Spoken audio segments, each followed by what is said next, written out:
सुधांशु त्रिवेदी जी जुड़ गए हमारे साथ, राज्यसभा सांसद बीजेपी के। सुधांशु जी स्वागत, बहुत बधाई। इतनी सीटें आएंगी ये तो मुझे नहीं लगता कि प्राइवेटली बीजेपी के नेता भी कहते होंगे, लेकिन बहुत जबरदस्त परफॉर्मेंस 126 पर अभी आपकी पार्टी की टैली दिखाई दे रही है। तो मुख्यमंत्री भी आपकी पार्टी का होगा महाराष्ट्र में? देखिए, यह सत्य है कि बहुत आशानुरूप शानदार प्रदर्शन हमारा रहा है। ये थोड़ा इको कर रहा, ठीक करवा दीजिएगा जी। और बीजेपी ने अपना सर्वकालीन सर्वश्रेष्ठ प्रदर्शन किया है। और जहां तक मुख्यमंत्री की बात है, देखिए सौरभ जी, हमारे यहां हमारी साझेदारी में बहुत समझदारी है। याद करिए, जिस दिन चुनाव की घोषणा हुई थी, पत्रकार वार्ता में पत्रकारों ने देवेंद्र फडणवीस जी से ही पूछा था कि मुख्यमंत्री कौन होगा। उन्होंने मुस्कुराते हुए शिंदे जी की तरफ देखा था और शिंदे जी ने कहा था हमारा काम ही मुख्यमंत्री होगा। अभी शिंदे जी ने ये क्या बोला है कि हम सब बैठ के तय कर लेंगे। बहुत स्पष्ट रूप से प्रक्रिया है भाई, बीजेपी का पार्लियामेंट्री बोर्ड पहले तय करेगा, हमारे पार्टी के विधायक दल का नेता, और उसके बाद दोनों तीनों दलों के सामंजस्य के साथ निश्चित रूप से मुख्यमंत्री ही नहीं बनेगा। 26 तारीख को जब ये नई पारी शुरू होगी तो 26/11 का दिन मुंबई के इतिहास में काला दिन है। और आप संयोग देखिए, इसी 26/11 को मुंबई में महाराष्ट्र के एक नए इतिहास का सूत्रपात होता दिखेगा। और अब मुझे लगता है इसमें ज्यादा लंबा समय की बात नहीं, 48-72 घंटे की बात रहती है। वो सारी की सारी चीजें आपके सामने आ जाएंगी। महाराष्ट्र चुनाव में सुधांशु जी, राहुल गांधी के नैरेटिव का काउंटर क्या बीजेपी ने ढूंढ लिया है, बटेंगे तो कटेंगे के रूप में? देखिए, यहां पर हम ये कहना चाहेंगे, एक थोड़ा आप लोगों से मैं भाजपा प्रवक्ता से हटकर जो राजनीतिक विश्लेषक है उनके लिए एक बात देना चाहूंगा। बहुत सोच समझ के बोलना चाहिए। भारत की राजनीति में आप जात का मुद्दा उठाकर सबके नेता नहीं बन सकते। बगैर जात के मैं सारी जातियों का नेता हूं, पर जात का मुद्दा उठेगा तो जात की बात होगी तो मेरी जात का नेता मेरी ही जात का होगा। दूसरी जात का व्यक्ति यह दावा नहीं कर सकता कि मैं आपकी जाति का नेता हूं। ये जो अल्ट्रा लेफ्टिस्ट माइंडसेट वालों ने जो राहुल गांधी जी को समझा दिया था, उन्हें समझना चाहिए। और मैं प्रमाण देना चाहता हूं, वीपी सिंह इसी मुगालते में थे ना कि मंडल की जातियां मुझे मसीहा बना के पूजेंगी। कुछ नहीं हुआ, वो किनारे चले गए और बाकी लोग नेता बन गए। आप सोचिए, जब मुलायम सिंह जी मुख्यमंत्री बने पहली बार तो सब जातियां उनके साथ थी। आखिर में वो सिर्फ अपनी जाति के नेता रह गए और वास्तविकता में परिवार के नेता रह गए, वो भी सिर्फ अपने प्रदेश में। लालू प्रसाद यादव जी के साथ सब कुछ था, आखिर में वो सिर्फ अपनी जाति और वास्तविकता में अपने परिवार के नेता रह गए, अपने ही प्रांत में। अरे भाई, कोई दावा नहीं कर पाया कि मैं सारे वर्ग का नेता हूं। किस मुगालते में थे कि मैं सारे वर्ग का नेता हो जाऊंगा?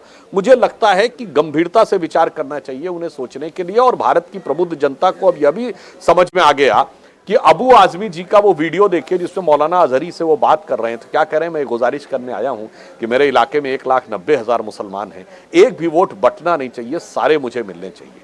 यानी एक समाज को आप इस सीमा तक जोड़ेंगे, एक से कहेंगे तू फिलिस्तीन और गाजा तक भी जुड़े रहना, और दूसरे से आप ये कहेंगे तुम बटे रहना, उत्तर भारतीय मराठी में बटे रहना, तमिल और हिंदी में बटे रहना, उत्तर और दक्षिण में बटे रहना, अगड़े और पिछड़े में बटे रहना, और सामान्य और दलित में बटे रहना। यानी एक को टुकड़े टुकड़े करके रखना और एक को एक रखना। मुझे लगता है प्रबुद्ध जनता ने इस मायाजाल को समझ लिया है। महाराष्ट्र का चुनाव परिणाम कहीं ना कहीं उस तरफ संकेत दे रहा है।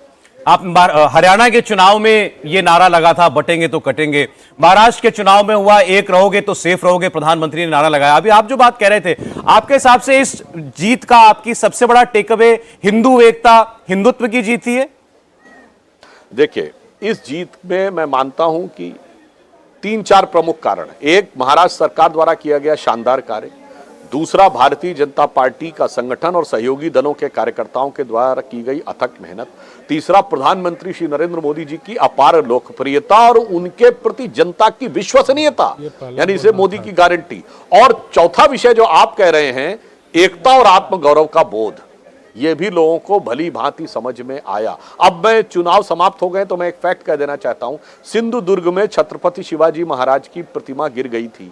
उसके लिए हमारे मुख्यमंत्री और प्रधानमंत्री दोनों ने न सिर्फ खेद व्यक्त किया था बल्कि क्षमा भी मांगी थी। परंतु आप सोचिए कितना बड़ा काम मोदी जी ने किया था। सिंधुदुर्ग वो छत्रपति शिवाजी महाराज की नेवी का सेंटर था। भारत के इतिहास में इंडियन नेवी ने अपनी पहली एनुअल नेवल एक्सरसाइज पहली बार सिंधुदुर्ग में की। और नेवी का जो ध्वज था उस पे एक कोने में जो यूनियन जैक लगा हुआ था अंग्रेजों के जमाने का, जो अटल जी की सरकार में हट गया था, दोबारा इन लोगों ने लागू कर दिया था, उसे हटा के पंचकोणीय शिवाजी महाराज की नौसेना की सील लगाई। ये था हमारा ईमानदारी से उनके प्रति शिवाजी के प्रति जो भाव था छत्रपति शिवाजी महाराज के लिए, और वो लोग अपना दिखावटी कर रहे थे, औरंगजेब का मरसिया पढ़ने वालों को राज्यसभा भेज रहे थे, फिर कह रहे थे शिवाजी की विरासत के हम उत्तराधिकारी हैं। तो मुझे लगता है देश की जनता को सारी बातें समझ में आती हैं, इसीलिए मैंने सिंधुदुर्ग का ही उल्लेख किया, उसमें हमने क्या किया था और उन्होंने क्या किया ये दिखाई पड़ता है। तो ये सारे काम सुधांशु जी, अभी देवेंद्र फडणवीस ने एक ट्वीट किया है जिसमें सीधे सीधे एक ही लाइन है, एक है तो सेफ है, मोदी है तो मुमकिन है। जाहिर तौर पे उनकी तरफ से ये बताया जा रहा है कि हाँ, ये जो विक्ट्री है वो किस नारे के आधार पर अगर देखना हो तो किस नारे को देखना चाहिए, एक है तो सेफ है, ये मान लिया जाना ये बात। देखिए देवेंद्र जी, हम लोग जो शपथ लेते हैं, अगर सांसद के रूप में शपथ लेते हैं तो उसमें एक लाइन क्या होती है आपने सुना होगा, देश की एकता और अखंडता को अक्षुण्ण रखूंगा। जब एक रहेंगे तभी तो अखंड रहेंगे, जब बटे थे तो खंड खंड हुए थे। तो माननीय प्रधानमंत्री जी ने कहा अगर एक है तो सेफ है, तो इसमें तो कहीं किसी प्रकार का किंतु परंतु ही नहीं है।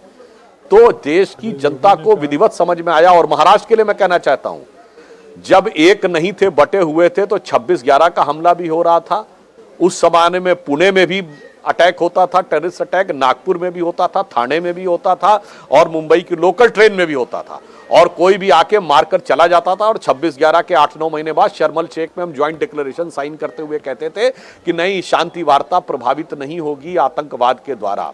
और जब से एक हुए हैं तब से शांति वार्ता ही नहीं होगी जब तक आतंकवाद नहीं खत्म होगा। और उरी सर्जिकल स्ट्राइक भी होती है, बालाकोट भी होता है, और वो सारे के सारे लोग अब कहते हैं नहीं साहब ठीक है। इसलिए मैं कहना चाहता हूं, एक है सेफ है दिखाई पड़ा है, और जब बटे थे कटे थे वो दिखाई पड़ा है। इसलिए जो प्रधानमंत्री जी ने कहा था बांटने वाले महफिल सजाएंगे, मुझे लगता है उनकी महफिल का आगाज होने से पहले ही रुखसत होने की नौबत आ गई। दांसू जी, इसका परफेक्ट एग्जाम्पल क्या शिवसेना है? जैसे ही बटी वैसे ही उद्धव ठाकरे को सबसे ज्यादा झटका लगा और अपने न्यूनतम आंकड़े पर पहुंच गई है शिवसेना। देखिए, यहां पर हम ये कहना चाहेंगे, शिवसेना एक विचारधारा से प्रेरित होकर खड़ी हुई थी। श्रद्धेय बाला साहब ठाकरे जी का विचार याद करिए, उन्होंने कहा था जिस दिन कांग्रेस से हमें गठबंधन करना पड़ा अपनी दुकान बंद कर दूंगा। हिंदू हृदय सम्राट कहा जाता था। मुझे याद है 1995 के आसपास का किसी टीवी का इंटरव्यू मैंने देखा था, पत्रकार ने उनसे पूछा बाला साहब ठाकरे जी से कि आप पे आरोप है कि आप हिंदूवादी नेता हैं। बाला साहब ठाकरे जी ने कहा नहीं, आरोप गलत है। तो पत्रकार को लगा शायद ये सफाई देंगे। उन्होंने आगे क्या बोला, मैं हिंदूवादी नेता नहीं हूं, मैं कट्टर हिंदूवादी नेता हूं।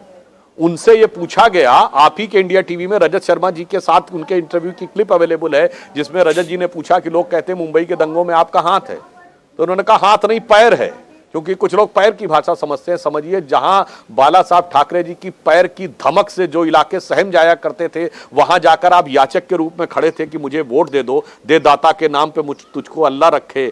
तो मुझे लगता है कि शायद इतना बड़ा वैचारिक परिवर्तन करने के बाद कोई कहे कि मैं उसी विरासत का प्रतिनिधि हूं। महाराष्ट्र की जनता ने इस बारे में अपना विवेकपूर्ण निर्णय दे दिया है। नहीं, लेकिन उन्हीं उद्धव ठाकरे की शिवसेना ने इन चुनाव के नतीजों को मानने से इनकार कर दिया। संजय राउत ने कहा चुनाव में आप लोगों ने गड़बड़ी की है। देखिए, यहां पर हम ये कहना चाहेंगे कि फिर वही कहानी है कि हरियाणा में चुनाव ठीक नहीं हुआ था और कश्मीर में सही हुआ था। आज कहेंगे झारखंड में ठीक हुआ और यहां पे नहीं हुआ। एक अंग्रेजी चैनल पे था मैं, सौरभ जी, तो ये कहा गया कि MVA and Shiv Sena has been routed. तो कहा गया नहीं, राउट की स्पेलिंग जो है RAUTED होनी चाहिए। जो मुझे लगता है अगर वो बात संजय राउत जी समझ जाए तो क्या समझा जा सकता है शिवसेना हैज बीन राउटेड। इस चुनाव में सुधांशु जी पहली बार आपके साथ ऐसा हुआ होगा कि बोलने के चलते आपके ऊपर केस हो गया। आज के नतीजों के बाद उम्मीद है कि मामला कहीं ठंडे बिस्तर में जाएगा। नहीं, मैं यह बात भी आपसे टीवी चैनल पे कहना चाहता हूं, मेरी पूरी प्रेस कॉन्फ्रेंस को देख ले, मैंने बहुत स्पष्ट रूप से कोई किसी की मानहानि करने या वो एलिगेशन की बात नहीं कही थी। मैंने एक पब्लिक डोमेन में अवेलेबल इशू के ऊपर एक पब्लिक प्लेटफॉर्म से सिर्फ क्वेश्चन पूछे थे। अगर कोई भी ईमानदारी से देख ले तो वह बात बिल्कुल स्पष्ट थी। इसलिए वो खैर जो लीगल प्रोसेस है वो होता रहेगा। पर मैं ये भी कहना चाहता हूँ, देखिए, इन मुद्दों को बहुत लीगल एंगल से नहीं करना चाहिए, पॉलिटिकल एंगल से करना चाहिए था। हाँ, जो उन्होंने हमारे ऊपर आरोप लगाया था, यानी विनोद तावड़े जी पे, अब आप स्पेसिफिक बात कह रहे हैं कि 5 करोड़, और 5 करोड़ भी आप बोल रहे हैं। हमने तो जो बोला कुछ नहीं बोला, हमने तो कहा कि भाई एक IPS अधिकारी बोल रहा है और वो एक डीलर बोल रहा है, और हमने आपसे सवाल पूछा कि आप बताइए आपका उसका संबंध था कि नहीं, आपका उसके साथ कोई बातचीत हुई या नहीं, और यह आवाज आपकी थी कि नहीं। अब बताइए, ये तो हो गया मान। और एक और बात कह दूं, सुप्रिया जी से पूछा गया जब, तो उन्होंने अजीत पवार जी के बारे में, अजीत पवार जी कह रहे हैं मुझे उनकी टोन नजर आ रही है, यानी वो ज्यादा स्पेसिफिक बोल रहे हैं। तो उन्होंने कहा जी वो कुछ भी बोल सकते हैं। तो अजीब बात है साहब, वो कुछ भी बोल सकते हैं। इसलिए मैंने कहा शायद मेरी पूरी प्रेस की क्लिप अगर देख ली होती तो शायद उनको ये विचार नहीं आता। खैर वो विषय अलग है। आज हम ये कहना चाहेंगे कि आज लीगल से ज्यादा पॉलिटिकल और मॉरल इश्यूज के ऊपर बात होनी चाहिए और आइडियोलॉजिकल इश्यूज पे बात होनी चाहिए। लेकिन सुधांशु जी देखिए, अभी संजय राउत ने और एक ट्वीट किया है और वो कह रहे कि हिम्मत है तो बैलेट पेपर पर फिर से चुनाव कराया जाए, और वो ये जनमत वो मानते ही नहीं है। और उन्होंने कहा कि मैं 3 बार लिख रहा हूँ, त्रिवार मराठी में लिखा है कि नहीं नहीं नहीं, ये जनमत है ही नहीं, बैलेट पेपर पर चुनाव कराया जाए। सर सुधांशु जी वैसे मैं एक बात ऑन द पहले आपको एक लाइटर नोट पे कहता हूं, फिर एक सीरियस नोट पे कहता हूं। लाइटर नोट पे कहता हूं, वो बहुत पुरानी फिल्म थी ना मुगले आजम, जिसमें एक डायलॉग था कि अनारकली कैद कर ली गई और मैं देखता ही रहा। तो वो कहता और तुम कर भी क्या सकते थे। तो आज उनकी स्थिति कमोबेश वैसी हो गई है कि और तुम कर भी क्या सकते थे। और गंभीरता से मैं कहूं तो उनको अपने पार्टनर से कहना चाहिए था कि जब प्रचंड जीत मिली थी कर्नाटक में तो जीत नहीं स्वीकार करनी चाहिए थी कि नहीं दोबारा चुनाव कराइए बैलेट से। जब प्रचंड जीत मिली थी दिल्ली में तो नहीं स्वीकार करनी चाहिए थी। जब प्रचंड जीत मिली थी उनके गठबंधन को पंजाब में, बंगाल में, तेलंगाना में, नहीं स्वीकार करना चाहिए था। ये कोई मजाक की बात नहीं है महोदय कि आप उत्तर से दक्षिण शुरू करेंगे और आप कहेंगे कि जो ईवीएम है वो कश्मीर में अच्छा काम करती है, पंजाब में अच्छा काम करती है, हरियाणा में खराब काम करती है, फिर हिमाचल में अच्छा काम करती है, फिर उत्तराखंड में खराब काम करती है, फिर उत्तर प्रदेश में खराब काम करती है, मगर दिल्ली में अच्छा काम करती है, राजस्थान में 2018 में अच्छा काम करती है, 2023 में गड़बड़ कर जाती है, और फिर वो गुजरात गड़बड़ करती है, महाराष्ट्र गड़बड़ करती है, पर तेलंगाना और बंगाल बहुत अच्छा काम कर जाती है, और फिर वो आसाम में गड़बड़ कर देती है, फिर तमिलनाडु मगर बहुत अच्छा करती, केरल बहुत अच्छा करती है। मतलब पूरे देश को पप्पू समझने का प्रयास नहीं करना चाहिए। अरे सुधांशु जी, लेकिन उस ट्वीट में उन्होंने बैलेट पेपर लिखने में जल्दबाजी में उसको बैले लिख दिया है। बैले तो डांस होता है सर। देखिए इस गंभीर पराजय के आघात से उनकी मना स्थिति क्या हो सकती है वो समझ सकते हैं। उन्होंने होटल की भी बुकिंग करा ली थी। अब हो सकता है उसका भी जो कुछ एडवांस होगा, जो भी होगा भगवान जाने क्या परिस्थिति होगी। परंतु मैं गंभीरता से बात करना चाहता हूं। छोड़िए वो बातें, संजय राउत जी को और उद्धव ठाकरे जी को समझना चाहिए। आप शिवसेना के किसी कार्यकर्ता से पूछिए तो वो दिल से कहेगा कि उसका नेचुरल अलायंस बीजेपी के साथ था। चलिए आप बीजेपी से अलग हुए, कांग्रेस के साथ अलायंस, सब वो गले के नीचे उतार ही नहीं सकता। नेतृत्व भले ही एक हो जाए किसी कारणवश स्वार्थ में, मगर साहब कार्यकर्ता तो नहीं आ सकता। और आज दिखाई पड़ गया कि कार्यकर्ता और वोटर दोनों इधर की तरफ आ गया जहां नेचुरल अलायंस था। अब उन्हें विचार करना चाहिए हकीकत में, बजाय इसके कि आरोप लगाने के। देखिए अननेचुरल अलायंस तो अजीत पवार और आपका भी है, उनको तो जनता कार्यकर्ता दोनों ने स्वीकार कर लिया। हाँ, यहां पे भी मैं बात बताना, देखिए वहां पे भी एक अंतर है। जो क्षेत्र उनके प्रभाव के थे वो हमारे उतने प्रभाव के क्षेत्र नहीं थे, तो हम एक दूसरे के पूरक थे। जैसे मैं बताना चाहता हूं, ठाणे के क्षेत्र में शिवसेना ने, यानी शिंदे जी के नेतृत्व की शिवसेना ने शानदार प्रदर्शन किया है। पहले भी ठाणे का क्षेत्र हम शिवसेना को ही देते थे जब अविभाजित शिवसेना भी थी, तो हमारे लिए बहुत समस्या नहीं थी मुंबई और ठाणे की सीटें देने में। ये एक प्रकार का अनुपूरक अलायंस था। वहां समस्या थी कि मुंबई में ही कांग्रेस को लड़ना और मुंबई में ही शिवसेना को लड़ना है, और शिवसेना का आग्रह भी उन सीटों के लिए था जहां पर कि मुस्लिम बाहुल्य ज्यादा थे। तो वहां पे कार्यकर्ता के सामंजस्य में भी प्रॉब्लम थी, नेता के सामंजस्य में भी प्रॉब्लम थी। सुधांशु जी, अगर लोकसभा चुनाव को रेफरेंस पॉइंट बनाए तो महाराष्ट्र से यूपी आपको लेके चलते हैं। तो यूपी में जो लोकसभा चुनाव के नतीजे रहे थे और अभी उपचुनाव के जो नतीजे आए हैं, इसको कैसे रीड करना चाहिए कि सत्ता पक्ष, सत्ताधारी पक्ष का दबदबा था, या वाकई जो नैरेटिव लोकसभा चुनाव में आप लोगों के खिलाफ गया था उसका कोर्स करेक्शन आप लोगों ने कर लिया था इस बार बाई इलेक्शन में? मुझे लगता है कि भ्रम की राजनीति एक बार हो पाती, इसे कहा जाता काठ की हांडी एक बार चढ़ती है, बार बार नहीं चढ़ती है, वैसा ही कुछ दिखाई पड़ा। और एक और मैं बात कहना चाहूंगा, लोकसभा में आपने कहा, तो ये मैं एक विश्लेषक के रूप में बोल रहा हूं, इसको प्रवक्ता के रूप में मत देखिएगा। उन्होंने शुरू किया था नैरेटिव कि साहब संविधान बदल देंगे, 400 की मेजॉरिटी आएगी, आरक्षण खत्म कर देंगे। हम जवाब दे रहे थे, यानी कुछ हद तक स्थिति हो गई कि इनिशिएटर वो थे और रिएक्टर हम थे। इस बार हमने कहा था कि एक है तो सेफ हैं, और बटेंगे तो कटेंगे, या बांटने वाले महफिल सजाएंगे, और वो तरह तरह से जवाब दे रहे थे। इसका मतलब इस बार विचार हमारा केंद्र में था, और उस केंद्र के विचार को जनता ने बड़ी सहजता के साथ स्वीकार किया। ये बटेंगे और कटेंगे का नारा सुधांशु जी कुंदरकी में भी चल गया।